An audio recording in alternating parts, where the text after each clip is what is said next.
Wedding shower was cancelled. No one bothered to call me. Let me preface this by saying, my fiancé is a sweet man, but he's a man. We are getting married on the 26th of this month and I have essentially planned the whole wedding myself with very little input or effort on his part. His parents have been struggling financially for a couple years now ever since my mother-in-law lost her accounting job, and just kinda decided to retire early. Family be damned.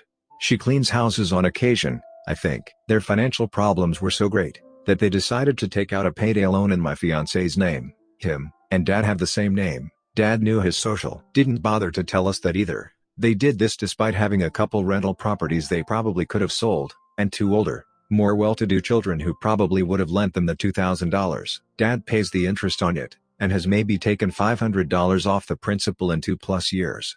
So our wedding has been delayed for 3 years after engagement because we had to save up money to pay for everything ourselves. My family has pitched in what they can, and my mother has helped me more than anyone. A couple months ago, my fiancé's aunt, mom's sister, tells me she'd like to host a shower. How nice. But then she proceeds to send me 4-page-long texts of shower planning talk while I'm at work.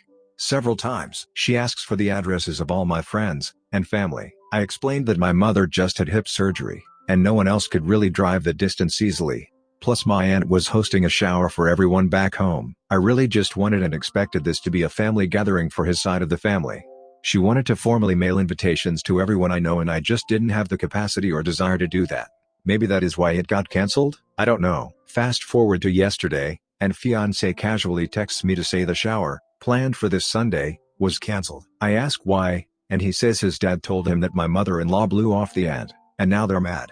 No other explanation. I made him call his mother when he got home, and she said I don't remember what, and said, it's really not a big deal. I mean, yeah, not to her, but it's kind of a big deal to us. Person shrugging. She then goes on to mention that Sunday is her birthday, and we should all get together.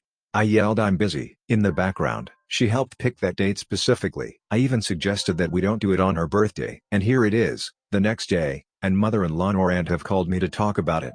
I'm so done, and will no longer join their family for holidays after this. Every year my mom plans in advance, and works around what his mom tells her they're doing. Then, like clockwork, the week of said holiday she will change it to a time that overlaps with my family plans. I feel paranoid to think that they do things like this to spite me, but I really don't see any other explanations.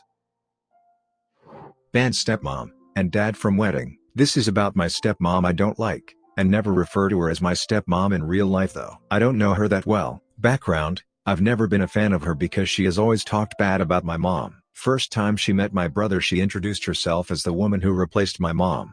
When my grandparents were in poor health and dying my mom would go visit them because they were close, and my grandparents loved her like a daughter still, and my stepmom would flip out and tell her to leave, but I was still always nice to her just to keep peace. So my dear husband and I were getting married, and to be polite I asked my toxic dad to walk me down the aisle. I have a bad past history with him. He was very emotionally abusive.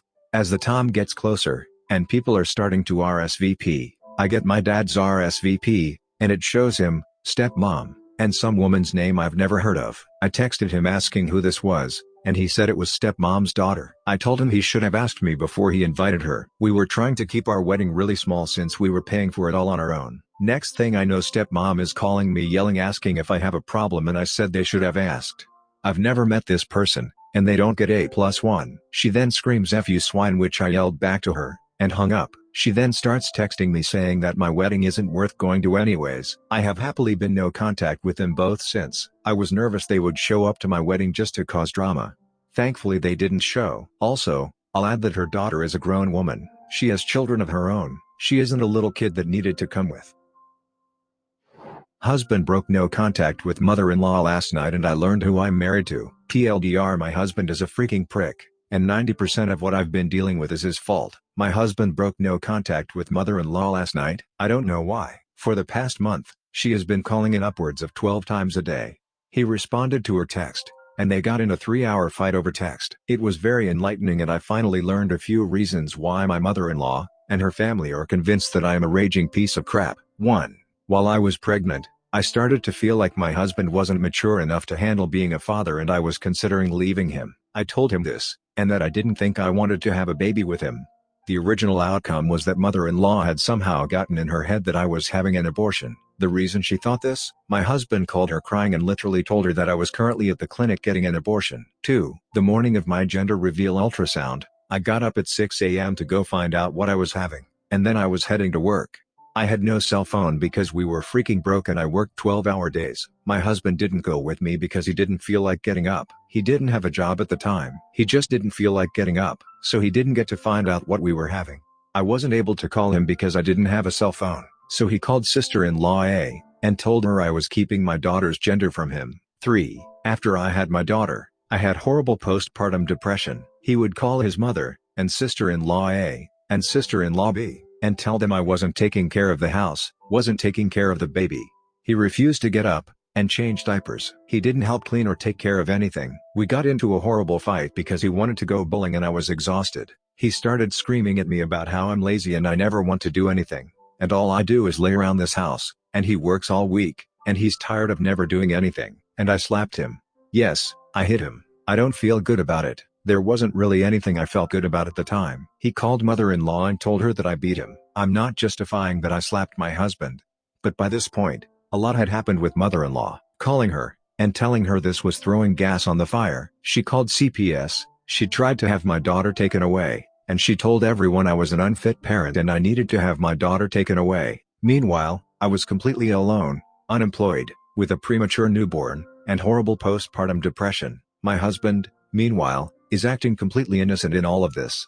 Oh, I don't know why mother-in-law would be telling everyone these awful things. On a positive note, CPS actually got me some information for a low-cost therapist and I got on some meds, and the postpartum depression, and everything got better. 4. After daughter's first shots, which I took her to, I didn't immediately call him. Again, I had no cell phone. So he called sister-in-law A, and told her that, again, I was keeping information from him. He called her from our home phone while I was sleeping and I woke up because he started screaming at her, but again, no clue why these people think I'm a piece of crap. I am absolutely livid. For the past 5 years, we've been no contact. He has continually said crap to me like, yeah, I'd love to have a relationship with my sisters, but they hate you, and things like that. He is always saying everyone knows my mom is crazy. I don't know why so many people believe her. They don't believe her, they believe him. They believe him when he says his wife beats him, that she is getting an abortion, that she doesn't take care of her daughter, that she is keeping information about his daughter away from him. He did this, he started the fire. I really don't know how to think and feel right now. I knew that at the beginning of our relationship, he would call and tell his mother things that I felt were too private, but I didn't know he was literally the one who falsely told her I was getting an abortion. I thought she had jumped to that conclusion on her own. I didn't know he had told her about the time I slapped him. I didn't know he used to secretly tell his sisters I was a bad mother. I don't know what else he's told them about me. I am at a complete loss.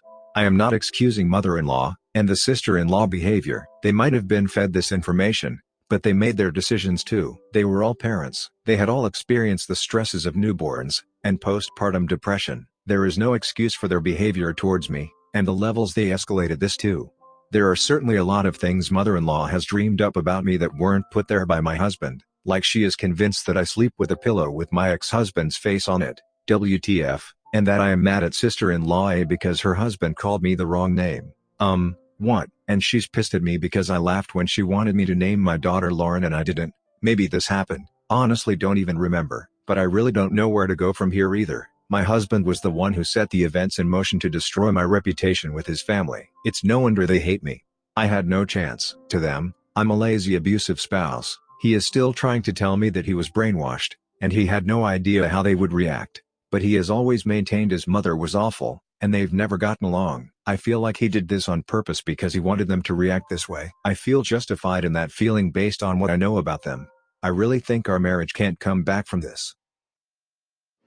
Mother-in-law has caught on that I'm a gold digger. This is short, but I just wanted to get it off my chest. For the entire time we've been married, my husband has been in a position where he was getting his foot in the door in order to eventually move to a role he wanted. Pretty common. During that time, I was literally bringing in twice the amount he was, and covering most of rent, bills, food, etc. I had no problem with it. I wanted dear husband to be in a job he'd enjoy and I knew he'd eventually get there, and things would even out. We lived off of my income, and a little help from credit cards. Well, now he's gotten that promotion, yay, and is bringing in almost double of what I am. It's a big deal and I'm very proud of him. Plus, I mean, dual income and no kids' money for days. But of course, mother-in-law has to say something. She just has to tell dear husband she's worried about my true intentions in this relationship, especially now that he's bringing home the bacon. Yes, mother-in-law, as a 14-year-old I just looked at him, and knew he'd one day make lots of money. I just had to hunker down, and wait until I was 28, and pay in a lot of money, and one day I knew I'd get my investment back. A 15-year-long con. By the way, mother-in-law is still unemployed. She's been calling dear husband daily asking for help, and begging him to send in a resume, and write cover letters for her. Mom, we updated your resume for you, and then we wrote out a template for your cover letters. If you're unable to put those into an email, you're probably not cut out for a job that deals with computers in any capacity. I know how to use computers. Don't be condescending, just help me. Subscribe and turn on the notification bell for more stories delivered to you. Thanks for listening. See you later.